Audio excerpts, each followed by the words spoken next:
monsieur de Réan, c'est un honneur pour nous. Mesdames, monsieur, nous vous attendions.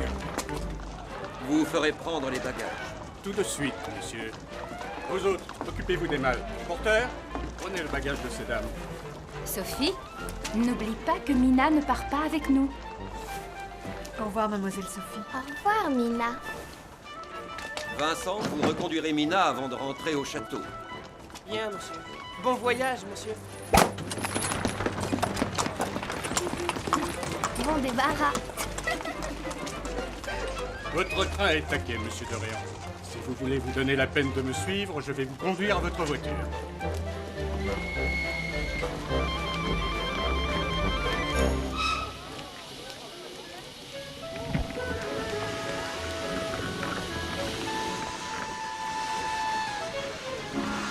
Mesdames, messieurs, je vous laisse prendre place et je vous souhaite un très agréable voyage. Merci.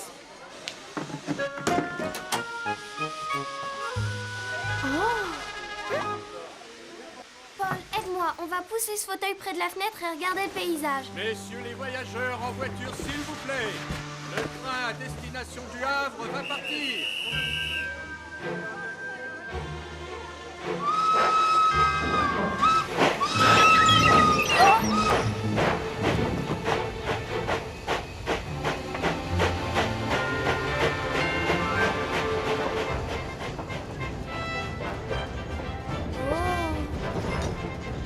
Certes, je savais que M. Fichini avait le projet de relier les États d'Amérique par le train. Mais vous ne vous doutiez pas qu'il était actionnaire de la ligne transcontinentale. Mon Dieu. Non.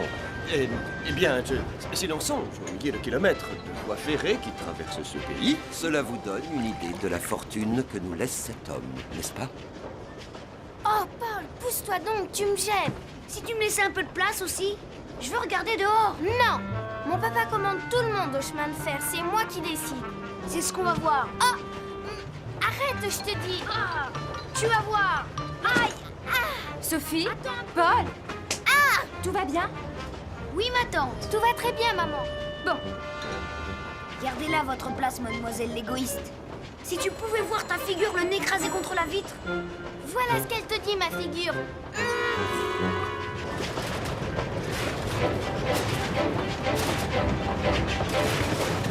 Oh, la drôle de petite maison, je n'en ai jamais vu de pareille. Oh, là-bas sur le pont des enfants, ils font des signes.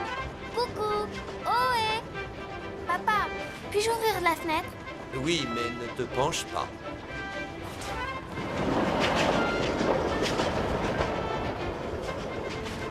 Mon ami, vous verrez, vous vous plairez en Amérique. J'en suis convaincu. Partir si loin, si longtemps, tout cela m'effraie. Et moi donc, nous avons à peine quitté Paris déjà. Oh non, ce séjour ne durera pas toujours. C'est l'affaire de 2 ans tout au plus. Je vous le promets.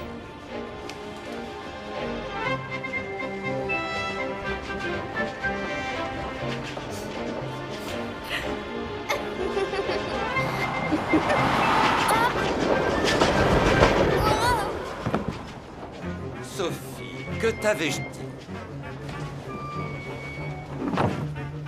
regardez-la, pleine de suie. Ne dirait-on pas le ramoneur?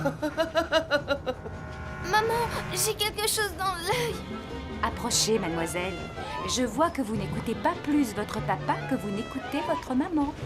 Laisse-moi regarder. Voilà, tu n'as plus rien. Et maintenant, essuie ton visage et ne bouge plus d'ici avant que nous soyons arrivés.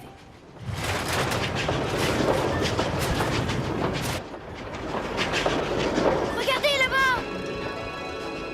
Quoi? La mer. Ah.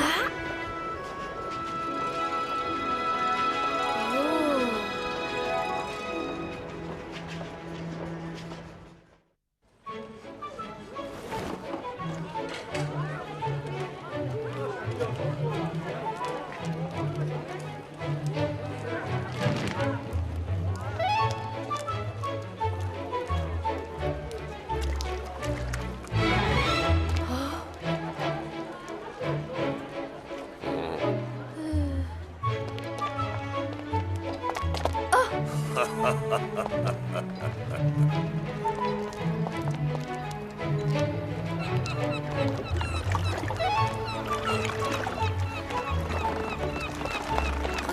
Sophie. Oh, des mouettes. Maman, ma tante. Et ces gens, vous les avez vus? Que font-ils donc? Sophie, dans tous les ports, il y a des écrivains publics. Ils rédigent les lettres des marins qui ne savent pas Que je écrire. reviendrai bientôt. Allez, allez, levez, levez! Attends-moi.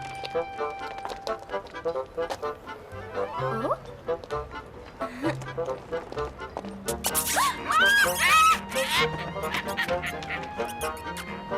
Oh, mon chapeau!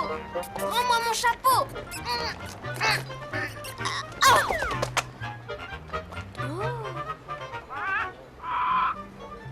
C'est magnifique! Qu'ils sont beaux! Oh, Paul, demandons à maman de les acheter pour les emporter avec nous. N'y compte pas, Sophie. Maman, vous ne les avez pas bien vus. Voyez ce petit singe, n'est-il pas adorable? Et ces perruches-là, elles nous tiendraient compagnie. Le voyage sera si long. N'insiste pas, Sophie, j'ai dit non. Oh maman, je vous en prie, un seul oiseau, celui-là. Pauvre bête. Elle est mieux là où elle est. Est-ce que tu as oublié ce qui est arrivé à mon bouvreuil? Non, maman. Ce pauvre bouvreuil a failli être croqué par un chaton que Sophie avait adopté. Je ne parle pas de l'écureuil qu'elle avait mis en cage, ni de ce pauvre âne qu'elle avait martyrisé à coups de fourchette.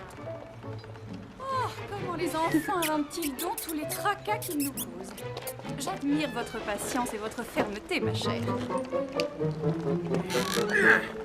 C'est notre bateau. Regarde, Sophie, la Sibylle. Oui. Je me suis toujours demandé comment faisaient les parents de 4 ou 5 enfants. Je n'y résisterai pas. Maman, vous n'avez jamais pensé avoir d'autres enfants? Oh, grand Dieu, non. Un seul me suffit largement.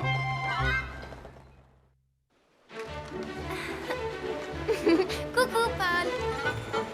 Sophie, vous avez aussi le petit mobilier toilette? Bien sûr, nous l'avons. Et les lits, tu as remarqué qu'ils sont fixés dans le plancher? Oui, comme les armoires, comme la table et comme les petites commodes aussi. Les affaires de maman. Regarde les jolies robes. Je suis tellement contente d'être dans la même cabine que ma maman. Celles de papa et de mon oncle sont exactement pareilles. La mienne et celle de maman aussi. Tout est si petit et tellement joli. Je serai marin quand je serai grand. Je voyagerai avec le commandant. Pas du tout, je ne veux pas que tu sois marin, tu resteras toujours avec moi. Pourquoi ne viendrais-tu pas avec moi sur le vaisseau du commandant? Parce que je ne veux pas quitter maman. Je resterai toujours avec elle et toi tu resteras toujours avec moi, entends-tu?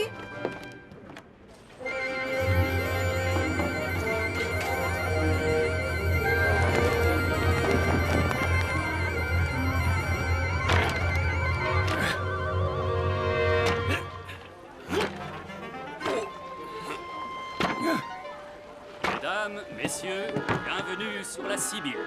Cargaison chargée, mon commandant. Bien. Ah, voici donc nos 2 plus jeunes passagers. Comment vous appelez-vous, jeune homme? Paul, monsieur, mon commandant. Et quel est le nom de cette demoiselle? Je m'appelle Sophie de Réan. Cher Paul, chère Sophie, vous me voyez ravi de faire cette traversée avec vous.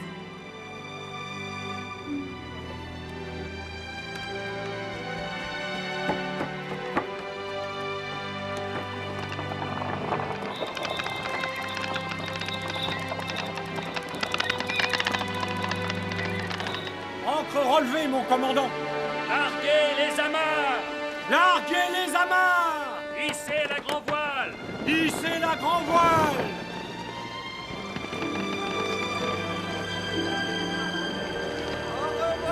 Bientôt!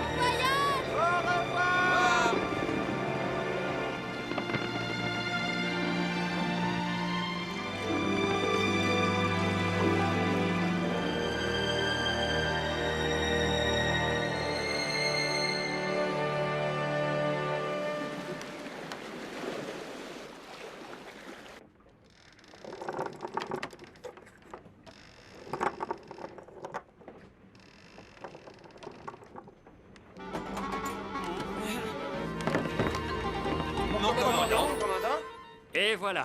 À présent, mes enfants, vous connaissez le navire dans ses moindres recoins. Quel dommage tout de même. Quoi donc? qu'il n'y ait pas de hamac comme ça dans nos cabines. Là, le mât de misaine. Là-haut, le petit cacatois. Oh, et celle-ci? Le petit hunier. Ah, bravo, mon garçon. Sophie? Vos mamans vous cherchent. Jamais matelot n'a appris plus vite. Vous avez là de la graine de navigateur. Vraiment? Vous êtes bien aimable de prendre sur votre temps. Tu as remercié au moins, Paul? Votre fils est d'une politesse irréprochable. Et vous avez bien de la chance d'avoir un garçon doué d'une telle gentillesse et d'une telle intelligence.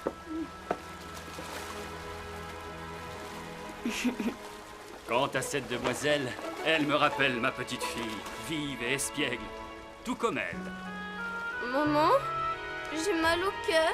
Ce n'est rien, mademoiselle Sophie. Vous avez le mal de mer. Il suffit de manger pour que cela passe. Merci, Blaise.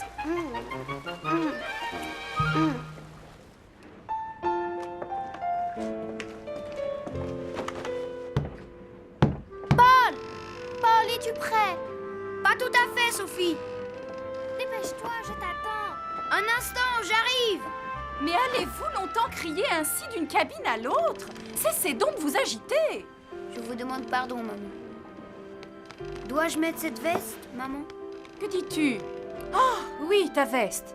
Mais oui, celle-ci va très bien. Oh, mon pauvre garçon, ne peux-tu éviter d'être toujours sur mon dos? Je n'ai pas que ça à faire. Sophie, mais où vas-tu? Tu n'as pas l'intention de sortir avant d'être coiffée. Approche. Oui, maman. Un héritage, en Amérique. C'est une curieuse aventure. Oui, ce monsieur Fichini, qui nous lègue sa fortune, était un très vieil ami de notre famille. Qui eut l'idée de partir pour la Nouvelle-Orléans. Voilà pourquoi nous y allons. Mais nous n'y resterons pas. Je dois régler les affaires de monsieur Fichini et assurer l'avenir de mademoiselle Fedora, sa fille adoptive. Puis nous rentrerons en France. Espérons seulement que nous ne mourrons pas d'ennui dans cette Louisiane. Savez-vous si on y donne des balles? Y a-t-il au moins un théâtre? Un opéra? Peut-on faire salon? Je ne saurais vous répondre si précisément, chère madame. J'ai passé plus de temps sur mer que dans les salons. Mon cher, vous nous emmenez au bout du monde, un pays où il n'y a pas de balles. Comment cela peut-il se concevoir? Et à vous, cela vous plaît-il d'aller en Amérique? Oh oui, oui, mon commandant, cela nous plaît beaucoup. Savez-vous comment parlent les Américains? Oh oui, mon commandant, nous le savons. Je le sais. Ils parlent l'anglais. Mais à la Nouvelle-Orléans, ils parlent le français. Très juste, mais un français un peu particulier. Vous vous en rendrez compte. Mon commandant, racontez-nous encore une histoire. Une histoire de marin. Mais enfin, où vous croyez-vous, monsieur? Je vous prie de cesser d'ennuyer le commandant. Paul ne m'ennuie pas le moins du monde, bien au contraire. Connaissez-vous l'histoire du capitaine Surcouf? C'était un pirate. Non, Paul. Robert Surcouf était un corsaire. Quelle différence cela fait-il?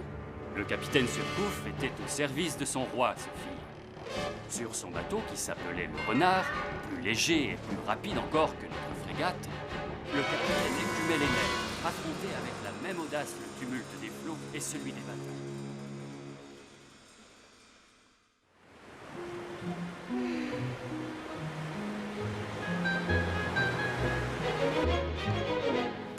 Sophie, Oui, maman. le temps te paraîtrait moins long si tu t'occupais. Viens reprendre ton ouvrage. Puis-je regarder, maman? Quel joli dessin.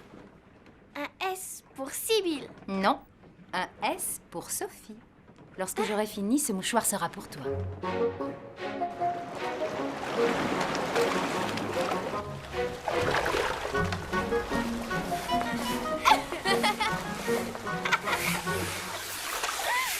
Laisse-moi passer et regarde comme je glisse plus loin et plus longtemps que toi.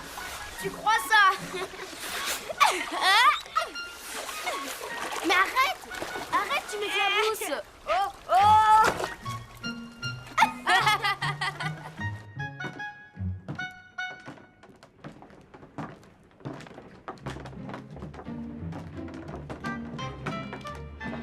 Blaise, nous voudrions voir encore une fois le bateau. Vous avez déjà tout vu, plus de 10 fois.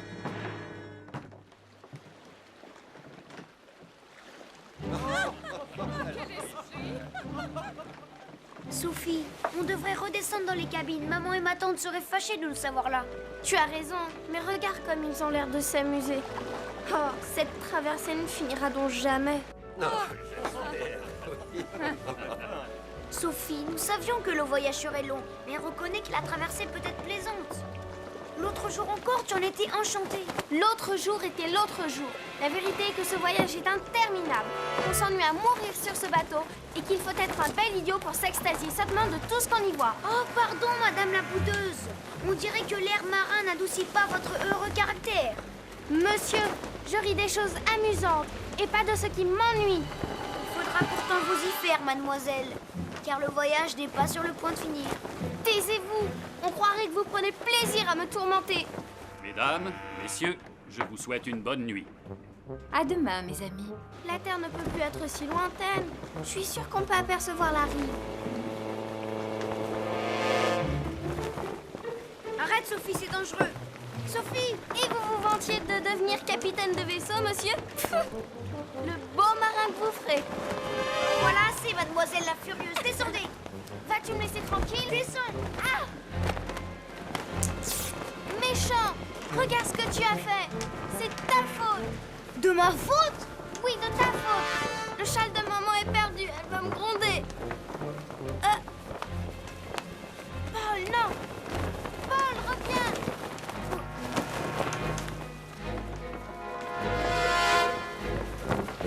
Mon Dieu, Paul! Oh! Yop. Paul, quelle imprudence! Et quel courage! Nous direz-vous ce que vous faites ici à cette heure de la nuit, monsieur? Vous devriez vous trouver dans votre cabine. Je vous demande pardon, papa. C'est de ma faute. Le bateau bouge trop, je ne pouvais pas dormir. Nous ne pouvions pas dormir, Sophie. Mon joli châle est perdu. Ce n'est vraiment pas gentil. Sophie, tu as été bien sage jusqu'à présent. J'aimerais que cela continue. Nous avons fait plus de la moitié de la traversée. Je sais que le temps te paraît long, mais ça va passer vite maintenant. Allez, au lit. Demain, nous essaierons de vous trouver une distraction moins dangereuse. Paul? Oui, Sophie. Tu resteras toujours près de moi, n'est-ce pas? Je te le promets.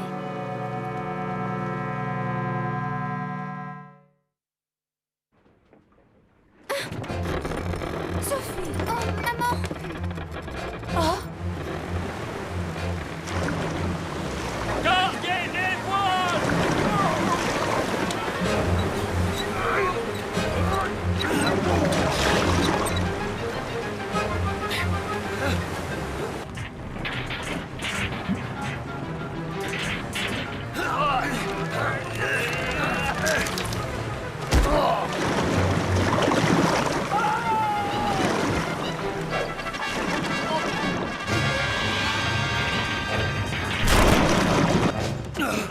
Mon ami, quel était cet affreux bruit? je ne sais.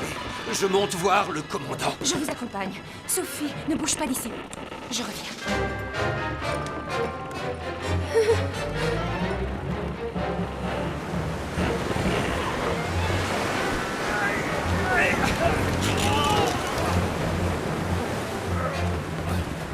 Mon commandant, une voie d'eau est ouverte à fond de cale. Prenez 5 hommes. Colmatez la brèche. Impossible, commandant. Il y a déjà plus de 6 pieds d'eau. Oh. Les chaloupes à la mer. Sophie, tu es là? Sophie, viens avec moi. Les chaloupes à la mer. Les chaloupes à la mer. Les chaloupes à la mer. Les chaloupes à la mer. Sophie! Paul! Je vais les chercher. Donnez-moi votre main.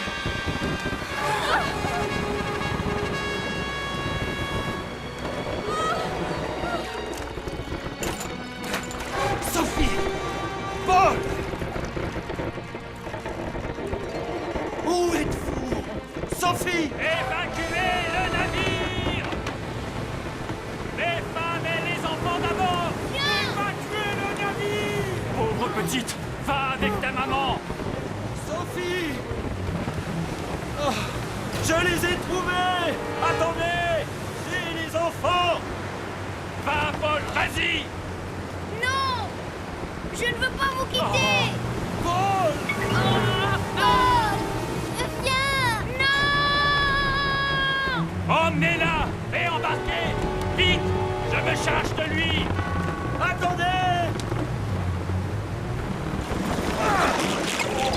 Ah!